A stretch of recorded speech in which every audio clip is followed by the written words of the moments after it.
wabarakatuh. Alhamdulillahi rabbil alamin. Sallallahu wasallama wa baraka wa an'am ala nabiyyina wa habibina wa syafi'ina wa sayyidina Muhammadin wa ala alihi wa ashabihi wa jami'it tabi'in. Allahumma lakal hamdu kama yanbaghi li jalali wajhika wa li 'azimi sultanik.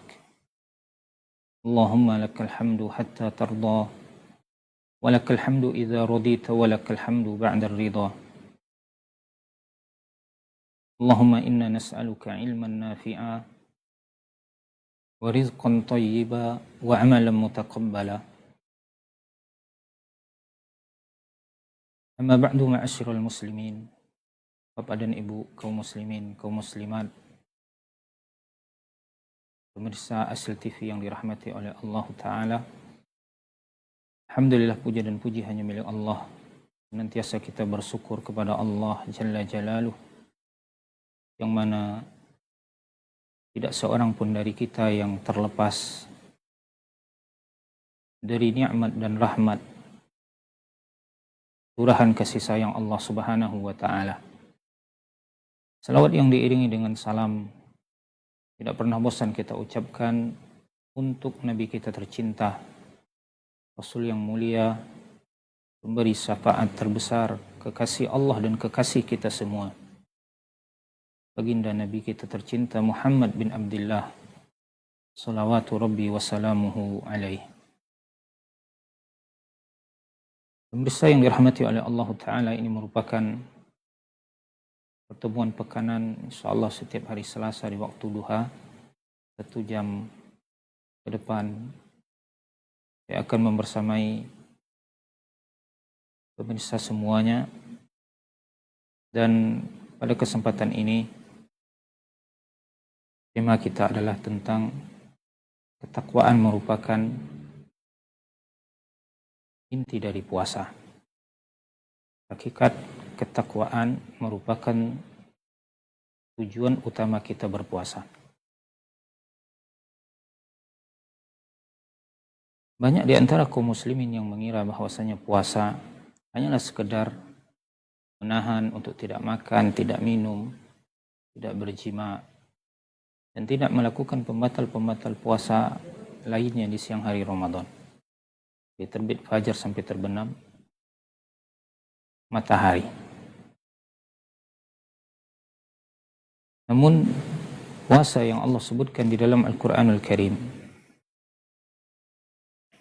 tujuannya adalah untuk membawa kita kepada ketakwaan. Dan sudah berapa tahun kita berpuasa? Sejak kita balik atau bahkan sejak kita mumayyiz, kita sudah dilatih oleh orang tua kita untuk berpuasa. Barangkali umur 6 tahun kita sudah berpuasa. Di umur 7 tahun kita sudah berpuasa. Sampai di umur sekarang ini. Dan apakah kita telah sampai kepada tujuan yang dengannya Allah Subhanahu wa Ta'ala syariatkan puasa?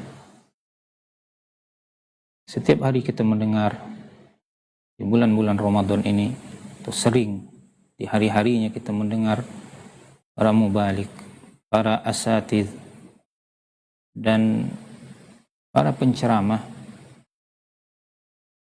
menyampaikan tentang firman Allah Subhanahu wa Ta'ala dalam ayat suci Al-Quranul Karim, surat Al-Baqarah ayat 183. Ya ayyuhalladzina amanu kutiba alaikumus siyam kama kutiba 'alal ladzina min qablikum la'allakum tattaqun. Wahai orang-orang yang beriman, diwajibkan atas kalian berpuasa sebagaimana telah diwajibkan kepada orang-orang sebelum kalian. Tujuannya, kata Allah Ta'ala, la'allakum tattaqun, agar kalian menjadi orang-orang yang bertakwa. La'alla di dalam bahasa Arab disebut dengan harfut taraji. Dia adalah huruf yang fungsinya adalah sebagai pengharapan. Namun apabila Allah Subhanahu wa Ta'ala yang menyampaikan atau itu keluar dari lisan Nabi kita Muhammad sallallahu alaihi wasallam, maka maknanya bukanlah harapan.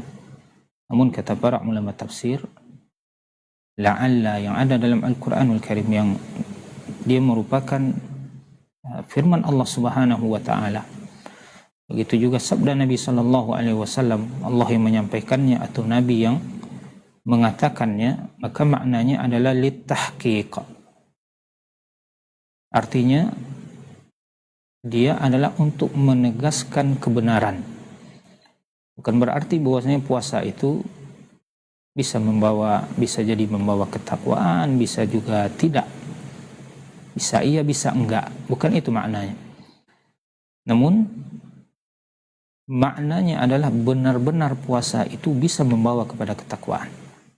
La'allakum tattaqun, agar kalian menjadi orang-orang yang bertakwa. Nah, yang menjadi pertanyaan bagi kita, apakah kita dengan berpuasa sekian tahun lamanya sudahkah kita mencapai derajat takwa yang Allah inginkan dari pensyariatan puasa ini? Nah, pertanyaan ini kaum muslimin rahimakumullah, kita jawab masing-masing diri kita. Dan kalau seandainya jawabannya itu tidak, maka tentu kita harus introspeksi diri kita harus muhasabah. Kalau jawabannya sudah, alhamdulillah, kita puji Allah Subhanahu wa taala. Namun kalau tidak, ada yang harus kita evaluasi, ada yang harus kita muhasabah.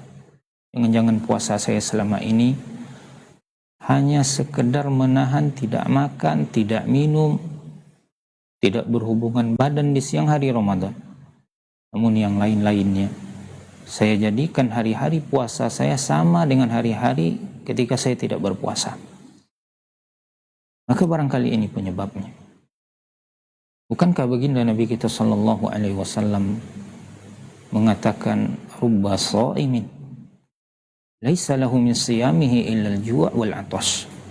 Betapa banyak orang-orang yang berpuasa, namun dia tidak dapatkan dari puasanya itu kecuali hanya sekedar haus dan lapar saja. Hanya itu yang dia dapatkan. Naam, kewajibannya dia selesaikan. Dia lakukan apa yang Allah wajibkan kepadanya. Namun buah manfaat dari puasa tadi, efeknya dia tidak terima. La'allakum tattaqun, tidak dia dapatkan. Hanya sekedar melepaskan beban, namun faedah dari disyariatkannya puasa tadi tidak berhasil dia dapatkan. Apa itu ketakwaan? Agar jawaban kita bisa kita pastikan, rasanya saya sudah mendapatkan ketakwaan atau saya masih jauh dari ketakwaan. Apa itu takwa?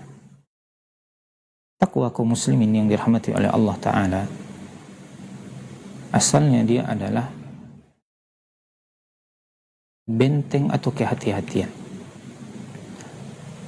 Waqa yaqi dengan makna seseorang berhati-hati. Wiqayah dengan makna tameng atau benteng. Maksudnya bahwasanya orang yang bertakwa itu adalah orang yang menjadikan atau yang membuat antara dirinya dan azab Allah Subhanahu wa taala ada perisai, ada tameng. Dia buat tameng antara dirinya dan azab serta siksaan Allah Subhanahu wa taala. Nah, itulah hakikat daripada ketakwaan. Dan ketakwaan merupakan wasiat Allah Subhanahu wa taala kepada makhluk semuanya. Ketakwaan wasiat Allah kepada orang-orang sebelum kita. Dan ketakwaan juga merupakan wasiat Allah kepada kita, umat Nabi sallallahu alaihi wasallam. Allah Subhanahu wa taala berfirman, "Wa laqad wassayna alladhina utul kitaba min qablikum wa iyyakum an ittaqullah." Dan sungguh kami telah berwasiat kepada ahlul kitab, orang-orang sebelum kalian, dan juga kepada kalian agar bertakwa kepada Allah Subhanahu wa taala. Dan ketakwaan juga merupakan wasiat Allah kepada Nabi kita Muhammad sallallahu alaihi wasallam. Allah taala berfirman, ya ayyuhan nabiyyu taqillah. Wahai nabi, bertakwalah engkau kepada Allah. Ketakwaan merupakan wasiat yang paling besar, yang paling agung, yang paling mulia. Baginda Nabi kita sallallahu alaihi wasallam juga berwasiat dengan wasiat ketakwaan kepada para sahabatnya, kepada umatnya. Baginda Nabi kita ketika memberikan wejangan kepada para sahabat, dan para sahabat mengatakan ka'annaha mau'izatu muwaddi' fa'ausina. Seolah-olah ini adalah wejangan orang yang akan berpisah dengan kami, maka berilah kami tambahan wasiat wahai Nabi. Lalu baginda Nabi kita sallallahu alaihi wasallam bersabda, usikum bitaqwallah was-sam'i wat-tha'ah. Aku wasiatkan kalian untuk bertakwa kepada Allah, agar kalian mendengar, agar kalian taat dan patuh. Begitu juga kaum muslimin rahimakumullah, takwa merupakan sebaik-baik bekal seorang muslim. Kita akan menuju Allah, dunia akan kita tinggalkan. Dan Allah Subhanahu wa taala menyuruh kita agar kita memiliki bekal di hari perjumpaan dengan Allah Subhanahu wa taala. Allah taala berfirman, wa tazawwadu fa inna khairaz zadi taqwa. Dan berbekallah kalian, dan sesungguhnya sebaik-baik bekal itu adalah ketakwaan. Dan Allah Subhanahu wa taala juga menyuruh orang-orang yang berakal, bahkan Allah mengatakan wattaquni ya ulil albab. Dan bertakwalah kalian kepadaku wahai orang-orang yang berakal. Maka kita butuh ketakwaan. Kita butuh untuk mencapai derajat itu. Dan orang-orang yang bertakwa merupakan orang yang paling baik di sisi Allah Subhanahu wa taala. Bukankah Allah mengatakan inna akramakum indallahi atqakum? Sesungguhnya orang yang paling mulia di antara kalian di sisi Allah adalah yang paling bertakwa. Maka pemirsa yang dirahmati oleh Allah taala, ketika Allah Subhanahu wa taala mengatakan puasa yang disyariatkan kepada kalian bukan sekedar untuk menahan rasa lapar, bukan sekedar untuk menahan haus dan dahaga, maka berarti puasa tidak hanya ibadah fisik semata. Ruhnya harus kita dalami. Apa tujuan dari puasa? Apa yang Allah inginkan di saat kita berpuasa ini? Kalau seandainya hanya sekedar menahan untuk tidak makan, menahan untuk tidak minum, maka hewan pun mereka bisa untuk itu. Kita lihat kupu-kupu, sebelum dia jadi kupu-kupu, ada waktunya untuk berpuasa. Kepompong berpuasa. Begitu juga ular. Ular setelah dia makan banyak, kemudian dia tidur berpuasa, baru nanti dia berganti kulit, dia menjadi lebih besar lagi. Maka bukan hanya sekedar tidak makan, tidak minum yang Allah inginkan dari kita di saat kita berpuasa. Ruhnya harus kita temukan. Apa ruh dari berpuasa itu? Yang dirahmati kaum muslimin, pemirsa yang dirahmati oleh Allah Subhanahu wa taala,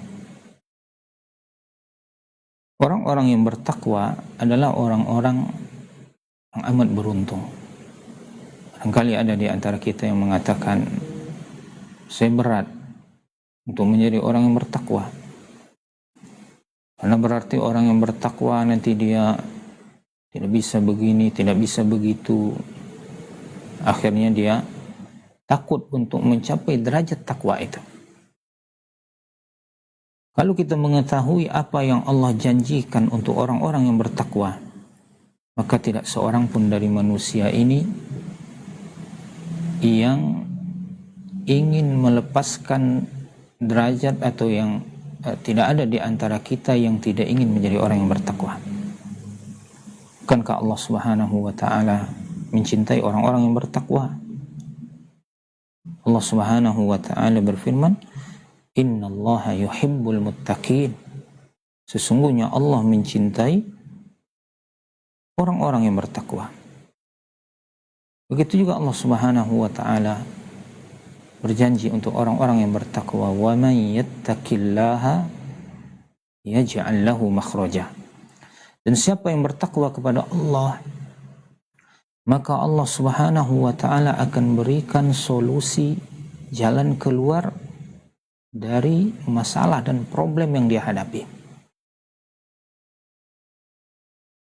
Kemudian Allah juga berfirman, "Wa yarzuquhu min haitsu la yahtasib." Dan Allah akan memberikan kepadanya rezeki dari arah yang tidak pernah dia sangka-sangka. Begitu juga orang yang bertakwa kepada Allah. Allah katakan, "Wa may yattaqillaha yaj'al lahu min amrihi yusra." Dan siapa yang bertakwa kepada Allah, maka Allah akan mudahkan segala urusannya. "Wa may yattaqillaha yukaffir anhu sayyi'atihi wa yu'zim lahu ajrah." Dan siapa yang bertakwa kepada Allah, maka Allah akan gugurkan dosa-dosanya. Allah akan maafkan kesalahan-kesalahannya. Dan Allah akan lipat gandakan pahala untuk dia. Maka apa yang menghalangi kita untuk menjadi orang yang bertakwa?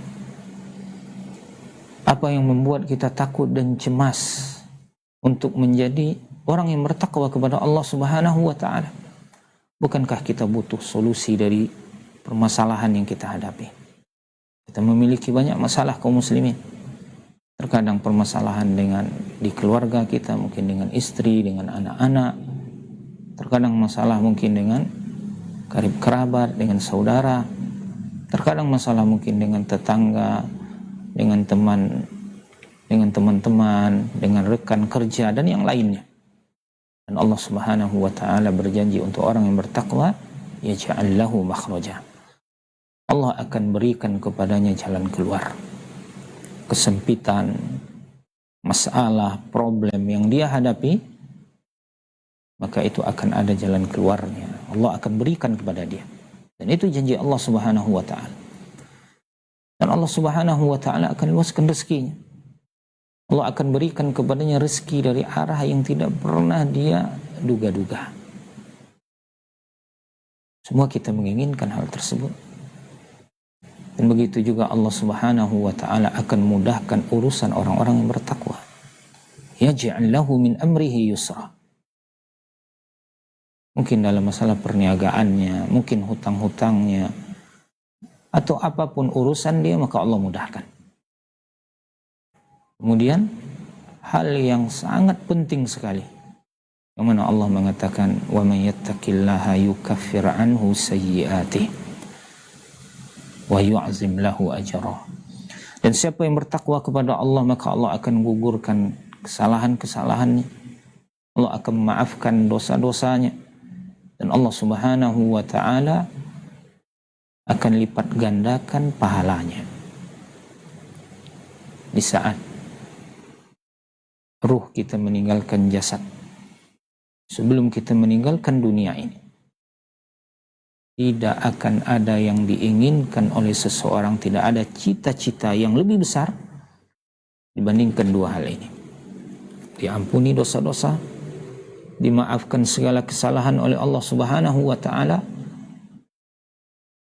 dan dilipat gandakan pahala semua amal soleh yang telah kita lakukan. Di saat kita tinggalkan dunia ini, kita tidak akan ingin rumah kita bertambah besar, bertambah mewah, Kita tidak ingin kebun kita nanti tambah lagi luasnya. Kita tidak menginginkan kendaraan yang mewah, tidak. Namun yang kita inginkan adalah pengampunan dosa-dosa dan dilipat gandakannya pahala dari amalan yang telah kita lakukan. Maka kita butuh ketakwaan kepada Allah Subhanahu wa taala. Karena hal itu baginda Nabi kita sallallahu alaihi wasallam berpesan kepada Muaz bin Jabal dan juga Abu Dzar Al-Ghifari. Dan juga pesan ini tentunya untuk kita semuanya. Nabi kita sallallahu alaihi wasallam bersabda, "Ittaqillaha haitsu ma kun." Bertakwalah engkau kepada Allah dimanapun engkau berada. Kita butuh ketakwaan dimanapun kita berada. Dan puasa Ramadan yang Allah syariatkan kepada kita, di antara tujuannya, bahkan itu adalah tujuan yang paling utama dari disyariatkannya puasa, adalah untuk menggembleng kita, untuk mendidik, untuk menterbiah kita agar kita menjadi orang yang bertakwa.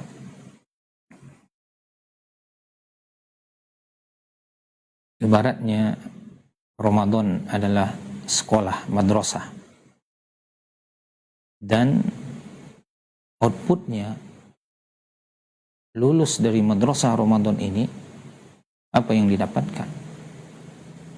Apa yang kita bawa? Yang kita bawa adalah ketakwaan tadi. Nah, kaum muslimin yang dirahmati oleh Allah Subhanahu wa ta'ala,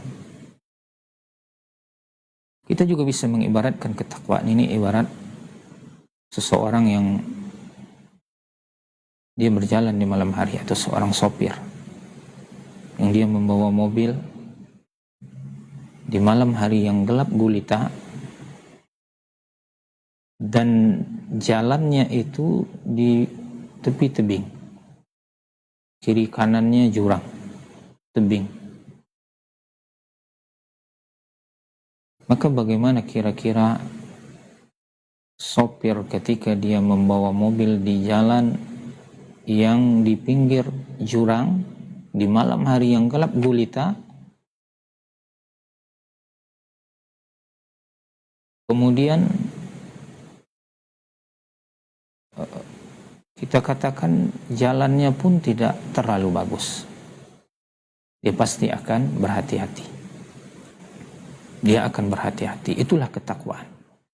Berhati-hati di dalam hidup, berhati-hati dalam berjalan menyisir kehidupan ini.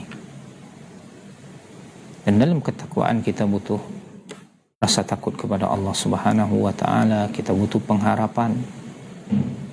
Nah, ibaratnya lampu mobil sopir tadi, dia adalah Al-Quran dan hadis Nabi Sallallahu Alaihi Wasallam sebagai penerangnya, sebagai penyuluh yang menunjukkan kepadanya mana jalan yang benar yang harus dilalui. Itulah Al-Quran, itulah hadis Nabi Sallallahu Alaihi Wasallam, sunnah-sunnah Rasul yang mulia Sallallahu Alaihi Wasallam. Kemudian remnya adalah rasa takut kepada Allah Subhanahu wa ta'ala. Adapun gasnya itu adalah harapan kepada Allah Subhanahu wa ta'ala. Nah, kita butuh ini. Kita butuh Al-Quran, hadis-hadis Nabi Sallallahu Alaihi Wasallam sebagai dasar, sebagai pedoman dalam hidup kita. Dan kita juga butuh rasa takut kepada Allah Subhanahu wa ta'ala.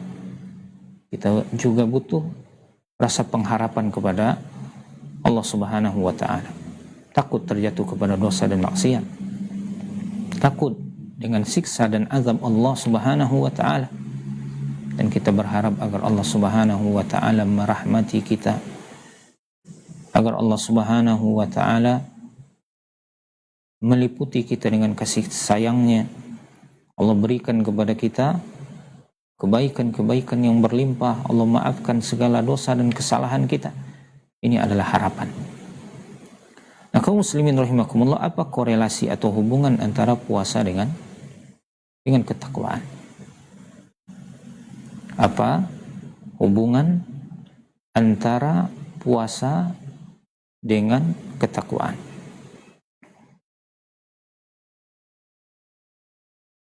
Di saat berpuasa, seseorang dia menahan untuk tidak makan, untuk tidak minum, untuk tidak berhubungan, untuk tidak melakukan pembatal-pembatal puasa. Itu dalam waktu yang cukup lama. Dari terbit fajar sampai terbenam matahari. Dari terbit fajar shadiq sampai terbenamnya matahari di waktu maghrib. Nah, dalam waktu yang rentangnya cukup lama tersebut, kita tidak selalu diawasi oleh manusia. Sering kita sendirian. Bisa saja seseorang dia mengunci pintunya, dia tutup jendelanya, dia tutup gordennya, kemudian dia makan di rumahnya, atau dia mungkin di kamarnya makan, minum. Namun orang yang berpuasa tidak melakukan itu. Dia tidak melakukannya. Kenapa? Karena dia berpuasa bukan karena manusia. Dia berpuasa bukan karena tetangga. Dia berpuasa bukan karena teman jemaahnya di masjid. Namun dia berpuasa karena Allah Subhanahu wa ta'ala. Dia tinggalkan makanan, dia tinggalkan minuman, dia tinggalkan istrinya yang cantik. Yang semuanya itu dia sukai. Dia suka makan, dia suka minum, dia suka dengan istrinya. Namun Allah Subhanahu wa ta'ala haramkan itu baginya di siang hari Ramadan, yang asalnya itu semuanya adalah halal baginya, baik di malam hari Ramadan ataupun di luar bulan. Namun karena Allah Subhanahu wa ta'ala yang suruh dia untuk menjauhi itu semua, maka dia menjauhinya, bukan karena tetangga. Makanya dalam hadis qudsi Allah Subhanahu wa ta'ala berfirman, kullu amali ibni Adam lahu. Semua amalan anak Adam itu bagi dia, untuknya, kata Allah.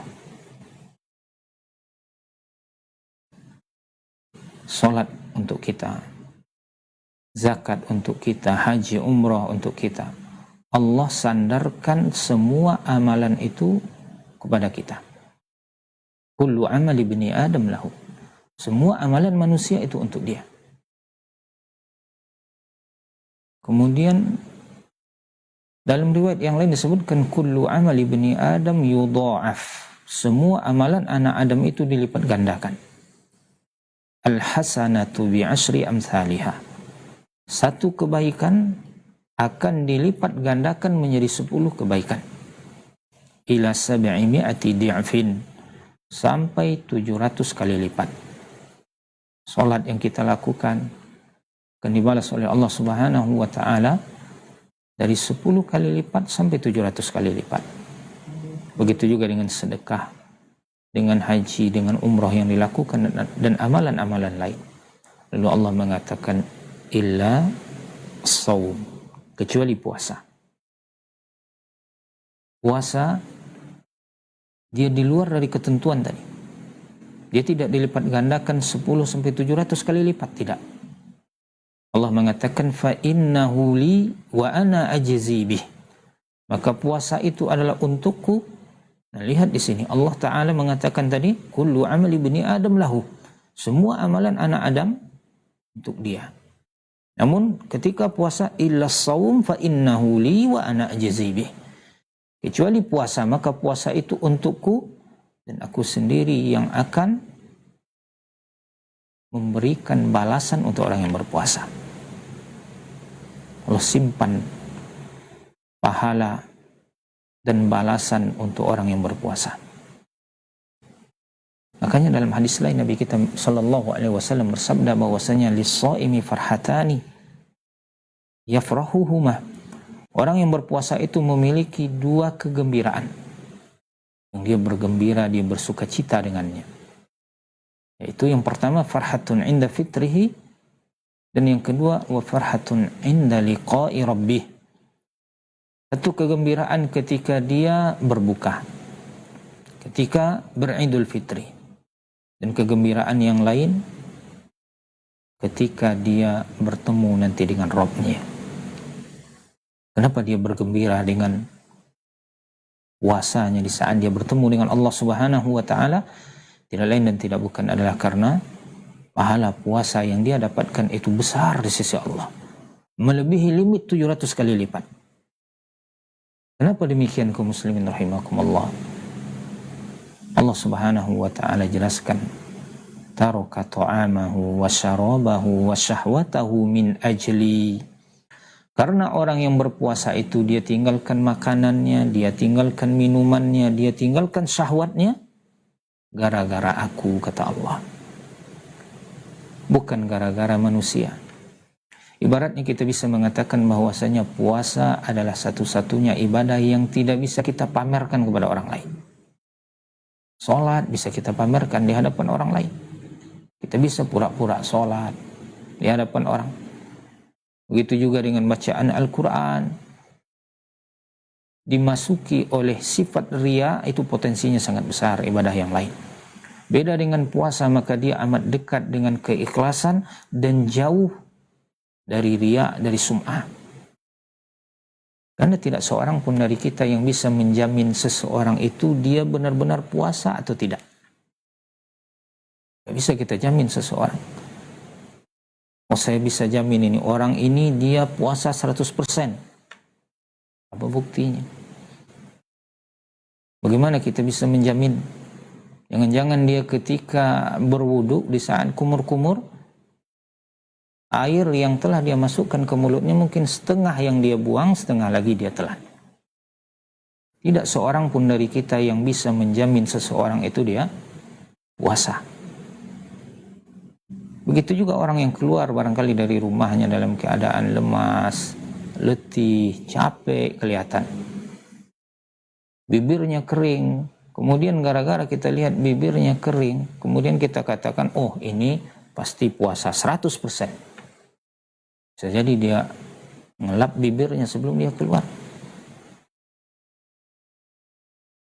Padahal dia sebelum keluar rumah dia makan, dia minum. Akan tetapi dia pura-pura lemas ketika dia keluar.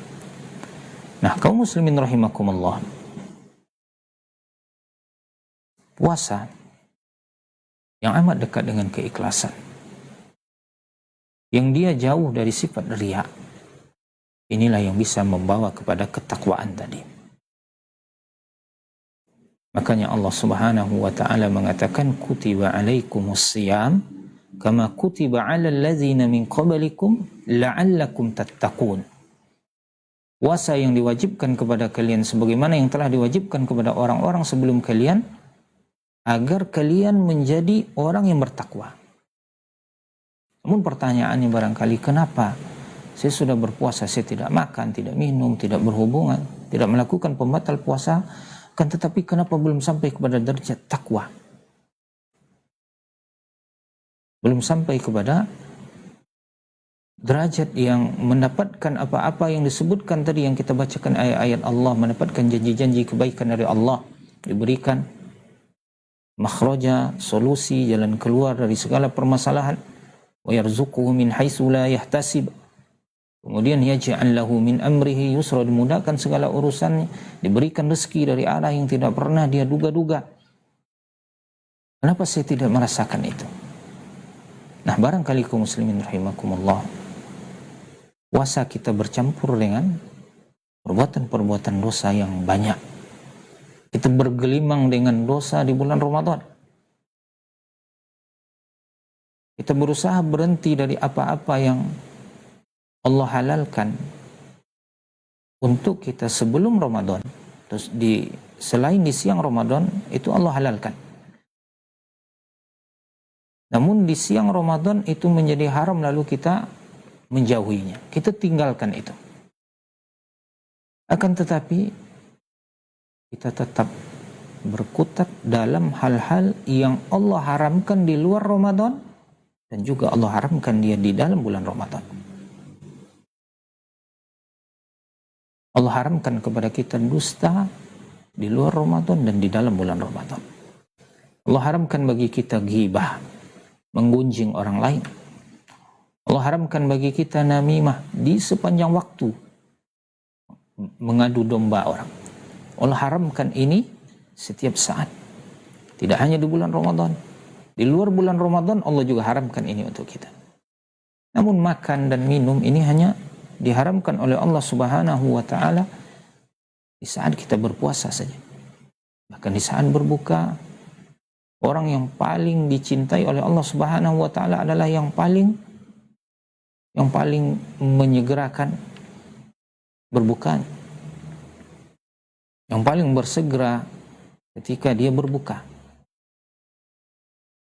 Nah, kita berusaha menahan dari hal-hal yang sifatnya halal pada asalnya. Kita jauhkan itu, namun kita tetap berada dalam hal-hal yang haram. Makanya Nabi kita sallallahu alaihi wasallam bersabda dalam hadis yang lain, "Man lam yada' qaula zur wal 'amala bihi wal jahl, falaysa lillahi hajatun fi an yada'a ta'amahu wa syarabah." Siapa yang tidak meninggalkan perkataan zur. Qaul zur kata para ulama maknanya adalah perkataan yang dia menyimpang dari kebenaran. Perkataan yang dia lari dan melenceng dari al-haq. Maka itu adalah qaul zur. Bisa berupa berdusta, menggibah, bergunjing, kemudian namimah, mencaci, memaki, sumpah palsu dan lain-lainnya. Maka ini termasuk kepada qaul zur. Kemudian wal amala bihi, dan dia beramal dengan amalan zur. Itu amalan yang lari dari kebenaran, yang melenceng dari al-haq. Ini perbuatan-perbuatan yang zur.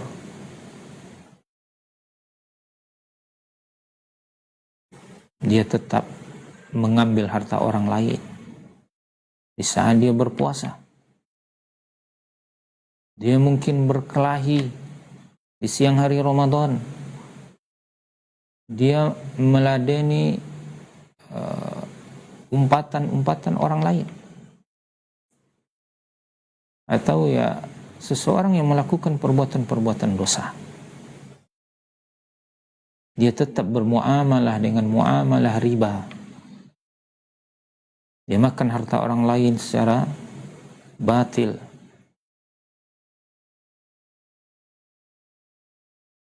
Maka semua amalan-amalan atau semua perbuatan-perbuatan dosa apabila dilakukan dalam jumlah yang banyak di siang hari Ramadan, maka itu tidak akan membawa kepada ketakwaan.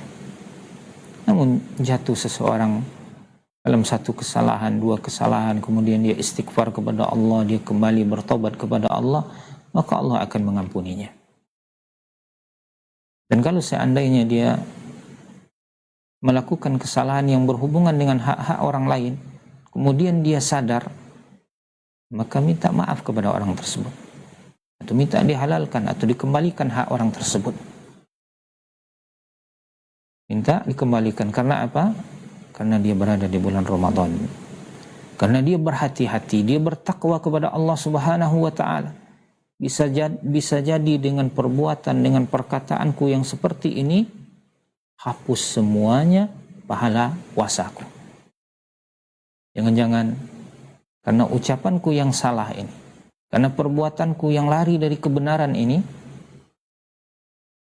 aku termasuk kepada orang-orang yang Nabi katakan, betapa banyak orang-orang yang berpuasa namun dia tidak dapatkan dari puasanya itu kecuali hanya sekedar lapar dan haus saja.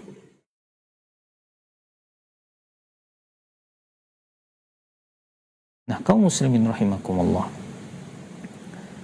ini yang membuat puasa itu bisa membawa kepada ketakwaan. Karena apa? Karena orang yang berpuasa dia ikhlas. Dia berusaha melakukannya karena Allah Subhanahu wa taala. Bukan karena pujian orang lain, bukan karena ingin dilihat oleh orang lain. Maka dia juga akan berusaha untuk menjaga ruh dari ibadah puasa tadi. Kemudian baginda Nabi kita sallallahu alaihi wasallam mengajarkan kepada orang yang berpuasa akhlak yang mulia. Nabi kita sallallahu alaihi wasallam mengatakan, wa idza kana yaumu shaumi ahadikum fala yarfuth wala yaskhab wa in sabbahu ahadun aw qatalah falyaqul inni shaim. Baginda Nabi kita sallallahu alaihi wasallam mengatakan, apabila kalian berada di hari kalian berpuasa, maka janganlah dia berkata-kata rafas.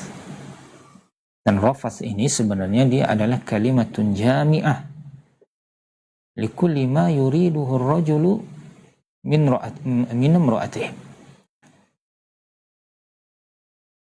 Rafas ini dia adalah kata yang menjamak atau menggabungkan semua keinginan laki-laki terhadap istrinya. Dan terkadang rafas ini maknanya adalah perkataan-perkataan yang menjurus kepada hubungan jima. Seorang laki-laki mungkin yang menggoda istrinya sebelum berjima. Kata-kata yang dipergunakan sebagai muqaddimah sebelum berhubungan. Dan rafas juga terkadang dengan makna perbuatan yang menjurus kepada hubungan jima,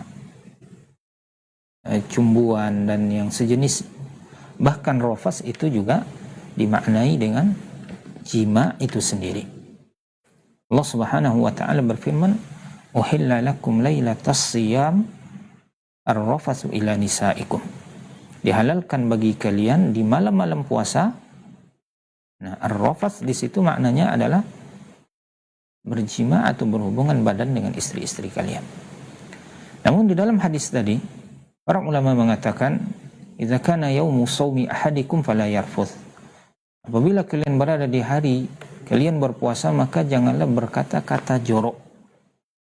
Jangan berkata-kata kotor. Wala yaskhab, dan jangan berteriak-teriak. Kemudian Nabi kita bersabda, wa in sabbahu ahadun aw qatalah. Dan apabila ada seseorang yang mencacinya, yang mencelanya, yang memakinya, au qatalah, atau mengajaknya berkelahi, mengajaknya berduel, falyaqul inni shaim, maka hendaklah dia menjawab, sesungguhnya aku berpuasa. Nah, orang yang berpuasa memiliki akhlak yang tinggi, yang mulia, maka ini akan mengantarkan kepada ketakwaan. Orang yang berpuasa merasa dimuraqabah oleh Allah Subhanahu wa taala, dipantau, dilihat, diamati oleh Allah Subhanahu wa taala, gerak-geriknya, perbuatannya, perkataannya. Maka dengan itu dia akan berhati-hati. Nah, di saat kita berpuasa dalam keadaan seperti itu, di saat kita berpuasa dalam keadaan seperti itu, kaum muslimin rahimakumullah, selama 1 bulan, 30 hari atau mungkin 29 hari, maka ini akan bisa mengantarkan kita kepada keistiqomahan untuk melakukan dan memiliki sifat-sifat yang seperti itu di luar bulan Ramadan. Ini yang Allah inginkan dari ibadah puasa kita, agar kita merasa dimuraqabah oleh Allah, diamati, diawasi. Kita tidak batalkan puasa kita. Kita tidak minum di dalam kamar kita, atau mungkin di dapur, kita tutup pintu dapur, kita buka kulkas, kita minum air yang sejuk, air dingin. Enggak. Walaupun nggak ada orang di rumah, tetangga tidak akan tahu. Ketika kita keluar rumah, gampang, kita sekedar cukup dengan melap bibir aja, kemudian jalan agak sempoyongan, maka orang tidak akan berburuk sangka dengan kita. Oh, ini tadi minum. Oh, ini tadi dia batalkan puasanya di dapur. Enggak. Kita tidak takut dengan persangkaan buruk orang.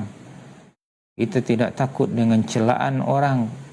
Namun yang kita takutkan adalah kemarahan Allah Subhanahu wa taala. Allah fardukan kepada kita puasa, kemudian kita tidak puasa, kita takut. Karena puasa adalah salah satu rukun dari rukun-rukun Islam yang 5. Baginda Nabi kita sallallahu alaihi wasallam bersabda, "Buniyal Islam ala khams." Islam ini dibangun di atas 5 dasar. Yaitu syahadati an la ilaha illallah wa anna Muhammadan Rasulullah, wa iqamis shalah, wa ita'iz zakah, wa shaumi Ramadan, wa hajjil bait. Mengucapkan 2 kalimat syahadat, menegakkan salat, membayarkan zakat, kemudian berpuasa di bulan Ramadan dan berhaji ke Baitullah. Dia merupakan ibadah yang agung di dalam Islam. Dia merupakan rukun dari rukun-rukun Islam. Maka kenapa kita meninggalkannya?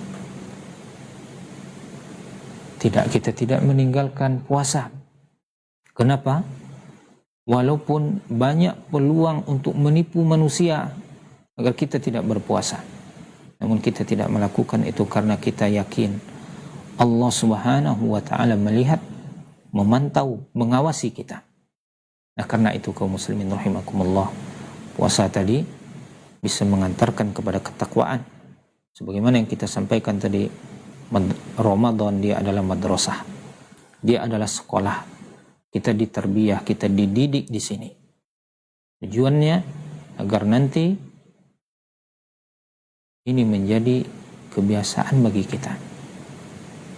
Senantiasa kita merasa dipantau, diawasi, dilihat oleh Allah Subhanahu wa ta'ala. Kaum muslimin yang dirahmati dan dimuliakan oleh Allah Subhanahu wa ta'ala,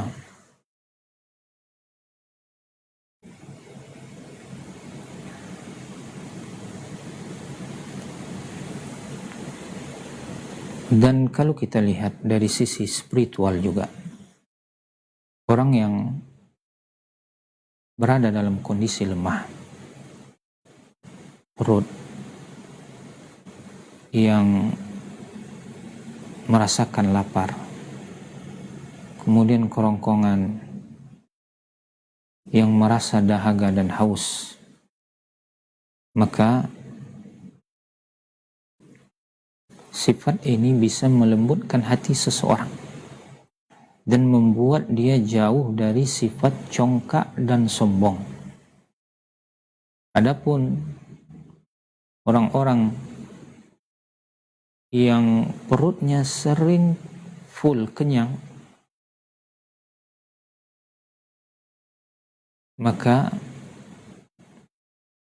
seringkali hal itu membuat hati menjadi keras. Begitu juga bisa membawa kepada kesombongan, kecongkakan, keangkuhan. Dan Allah Subhanahu wa ta'ala berfirman di dalam Al-Quranul Karim, "Kalla innal insana la yatgha." Ketahuilah sesungguhnya manusia itu benar-benar memiliki sifat togha, sifat melampaui batas, berlebih-lebihan. Allah Subhanahu wa ta'ala sudah kasih batasan-batasan, namun dia ingin melewati itu, ingin melampauinya. Kapan manusia memiliki sifat togha tadi, sifat berlebih-lebihan? Allah Ta'ala katakan, ar-ra'ahu istaghna. Ketika dia melihat dirinya kuat, ketika dia melihat dirinya mampu, ketika dia melihat dirinya kaya, ketika dia melihat dirinya nggak butuh apa-apa, dia merasa cukup, merasa kuat, maka di saat itu manusia melampaui batas. Nah, orang yang sedang berpuasa, apa yang dia banggakan?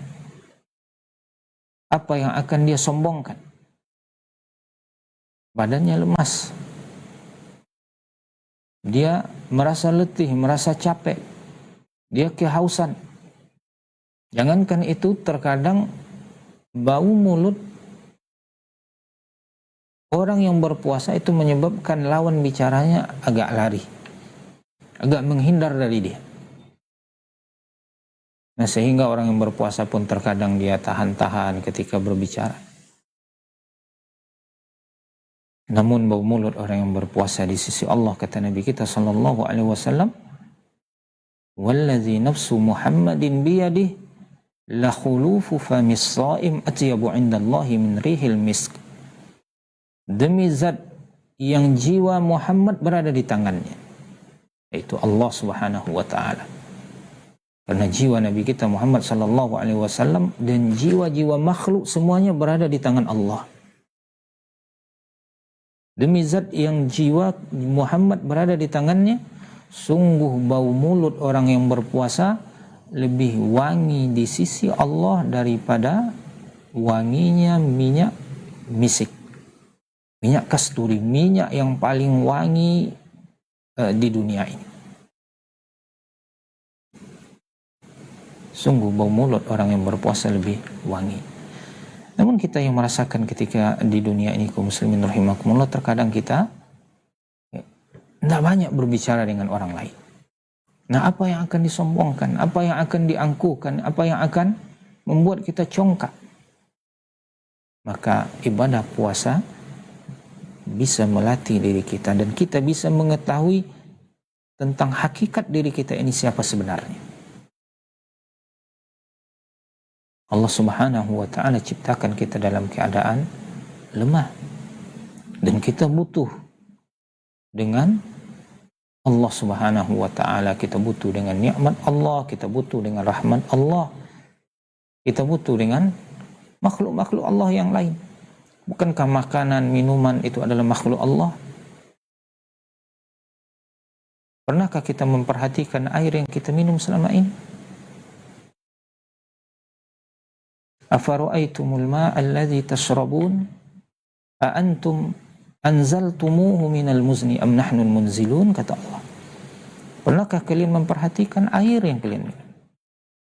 Atau air di dunia ini pernahkah kita memperhatikan? Kitakah yang menurunkannya dari awan atau Allah yang menurunkannya? Hanya sekian jam kita tidak minum membuat kita lemah, membuat kita letih, membuat kita capek. Siapa yang menciptakan air minum kita? Kitakah yang menurunkan? Dan kalau seandainya Allah berkehendak menurunkan air hujan dalam keadaan asin, maka Allah mampu untuk itu, dan kenapa kita tidak menjadi orang-orang yang bersyukur? Bayangkan kalau seandainya air minum kita ini asin, Allah turunkan hujan namun rasanya asin, maka akan asin air di seluruh dunia ini. Di seluruh muka bumi ini air akan asin. Di saat kita haus kemudian kita minum, tidak akan hilang dahaga yang kita rasakan selama ini. Namun akan bertambah haus di atas kehausan, akan bertambah dahaga di atas dahaga. Maka bersyukur kepada Allah Subhanahu wa ta'ala. Allah berikan kita nikmat air yang rasanya tawar.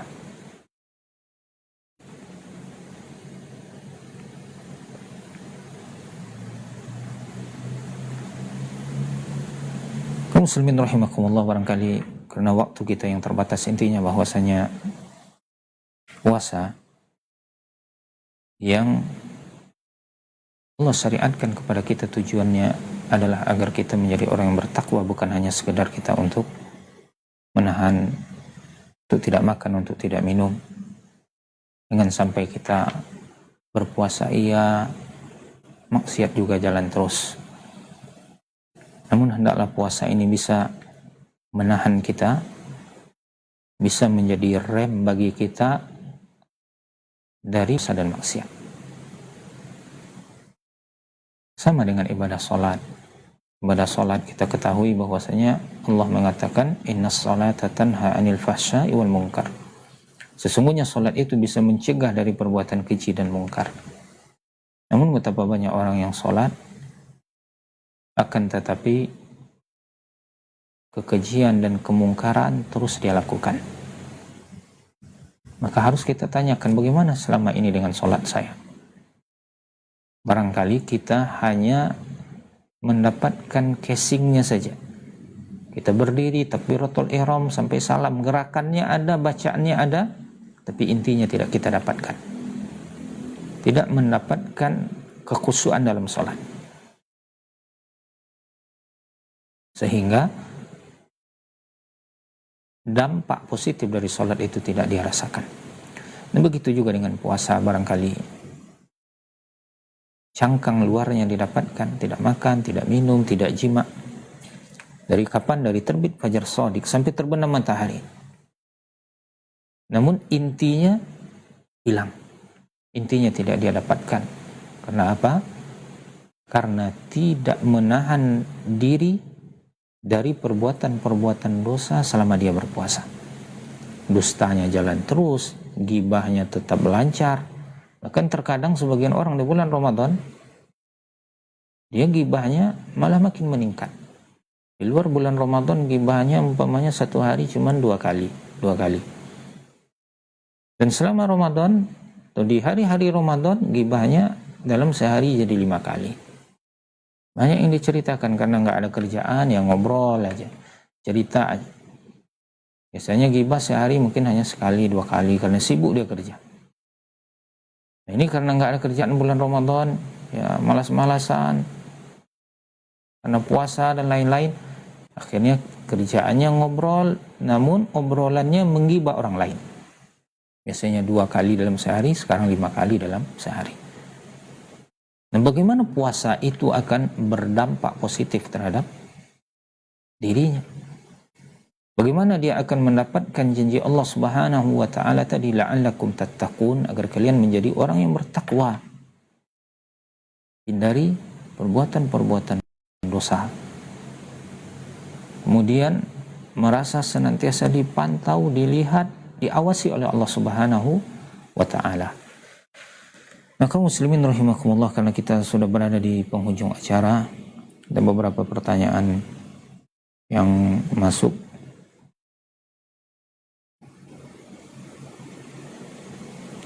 Kita baca beberapa pertanyaan.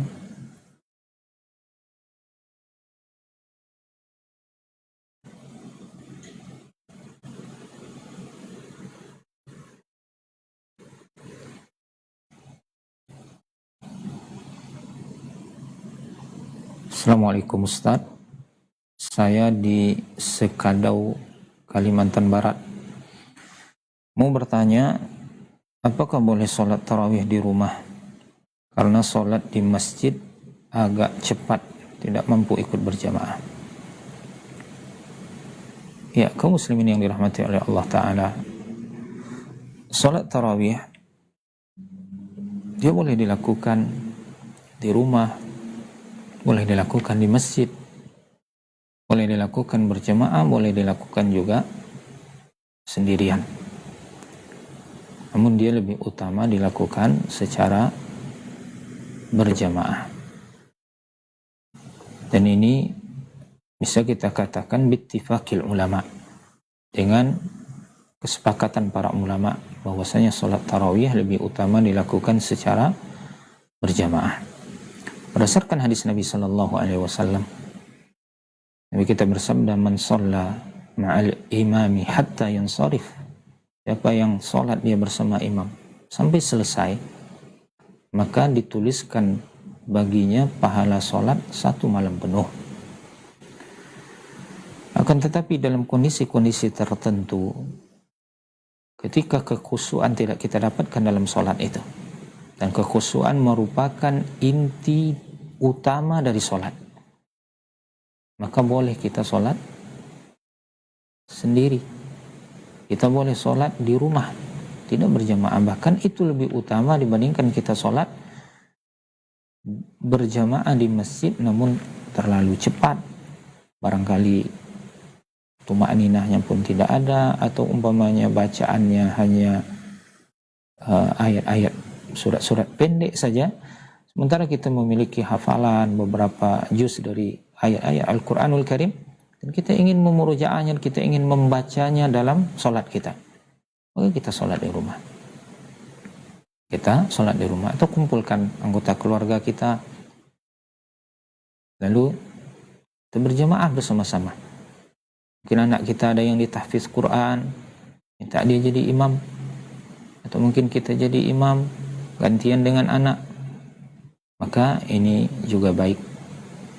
Ini juga baik. Jadi tidak ada masalah kalau seandainya bapak sholatnya di rumah.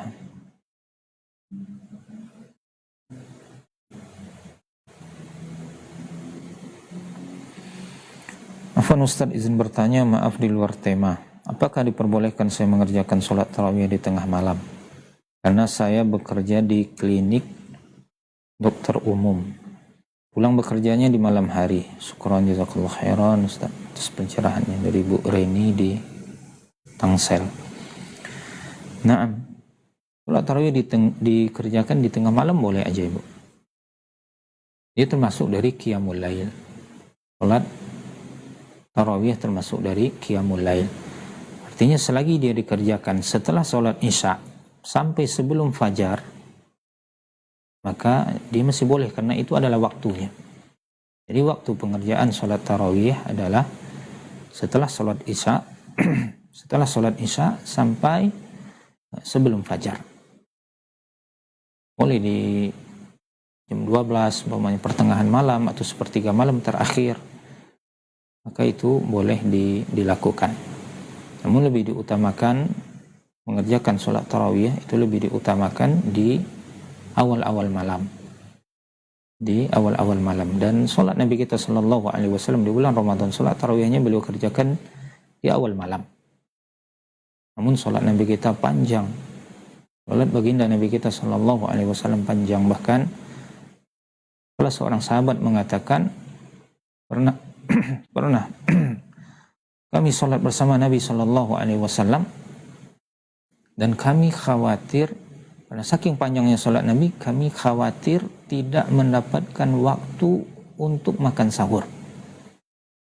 Karena rasa-rasanya sudah mau subuh.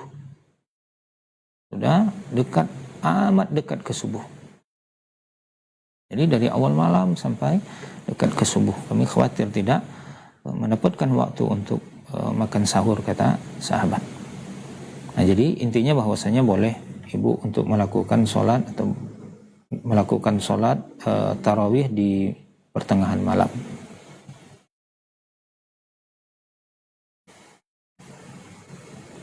Assalamualaikum Ustaz.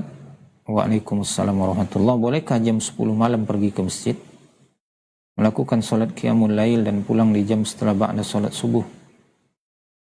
Ya boleh. Hal itu sangat baik. Jam 10 malam pergi ke masjid, kemudian melakukan qiyamul lail. Ya, artinya dia isya di masjid, ya, isyanya di masjid. Nah, kaum muslimin yang dirahmati oleh Allah Ta'ala, sebagian kaum muslimin terkadang dia salah kaprah. Banyak di masyarakat kaum muslimin yang berbondong-bondong ke masjid, dan itu sesuatu yang baik tentunya. Berbondong-bondong ke masjid untuk melakukan sholat tarawih. Namun dia ketika sholat 5 waktu dia tinggalkan jemaah. Ini bagi laki-laki. Di saat zuhur, di saat asar, di saat maghrib, di saat isya, atau di saat subuh juga, dia tidak terlalu bersemangat untuk mendatangi jemaah, untuk mendatangi masjid.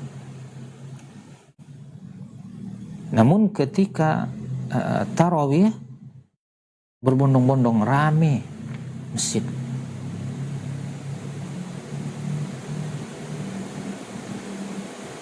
Pelaksanaan sholat wajib secara berjamaah bagi laki-laki itu itu jauh lebih ditekankan dibandingkan melaksanakan sholat tarawih secara berjamaah. Pelaksanaan sholat 5 waktu secara berjamaah bagi laki-laki itu lebih kuat lagi penekanannya dibandingkan pelaksanaan sholat tarawih secara berjamaah. Jadi jangan sampai kita dalam beribadah itu dapat peniti atau dapat jarum namun kapak kita hilang. Kehilangan kapak, yang didapatkan cuma jarum atau peniti yang kecil. Kita juga harus memiliki akal yang cerdas di dalam beragama, dalam beribadah. Pahalanya jauh lebih besar mendatangi solat jamaah, solat yang 5 waktu berjamaah dibandingkan solat tarawih secara berjamaah. Jadi jangan kita bersemangat mendatangi sesuatu yang dia beruntung, memang kita beruntung untuk melakukannya, namun kita lalaikan hal yang jauh lebih besar. Bukan berarti saya meminta kaum muslimin udah nggak usah rame-rame, nggak usah bersemangat untuk mendatangi sholat tarawih secara berjamaah, tidak. Namun ramaikan sholat jamaah kita yang 5 waktu. Kenapa ketika sholat tarawih itu di masjid-masjid kaum muslimin safnya sampai ke belakang, dan lihat ketika subuh berapa saf jamaah sholat subuh di masjid-masjid kaum muslimin. Jauh lebih utama mendatangi sholat jamaah di subuh hari dibandingkan mendatangi jamaah tarawih. Nah, kita pemahaman kita salah dalam mendatangi jamaah selama ini.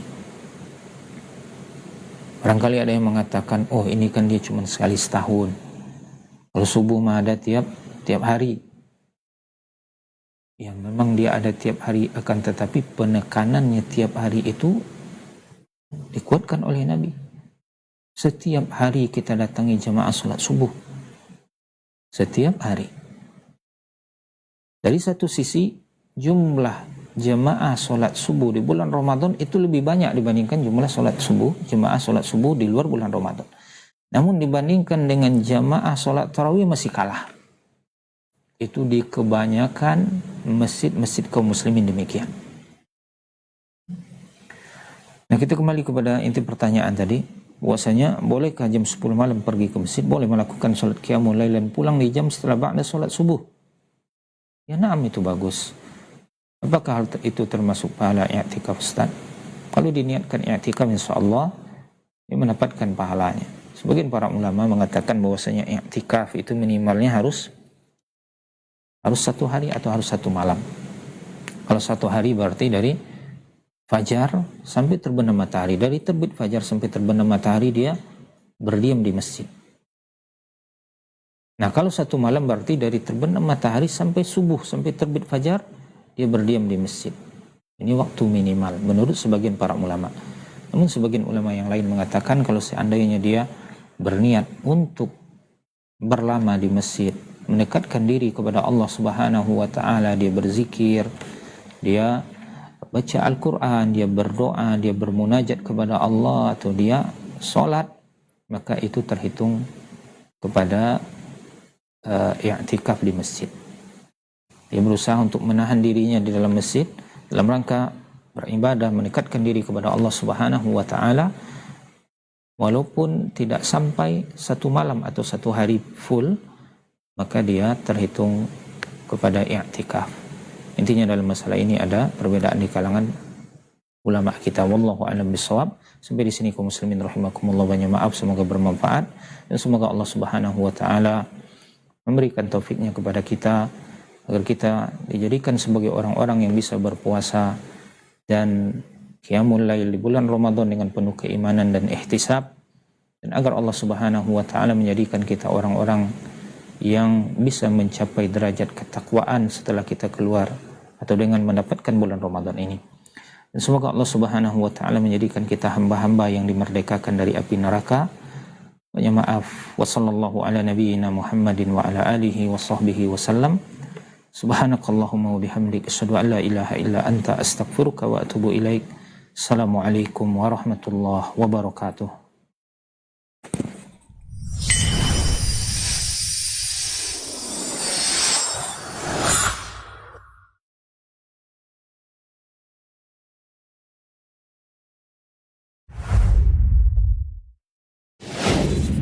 Assalamualaikum warahmatullahi wabarakatuh. Saudara-saudariku, para pemirsa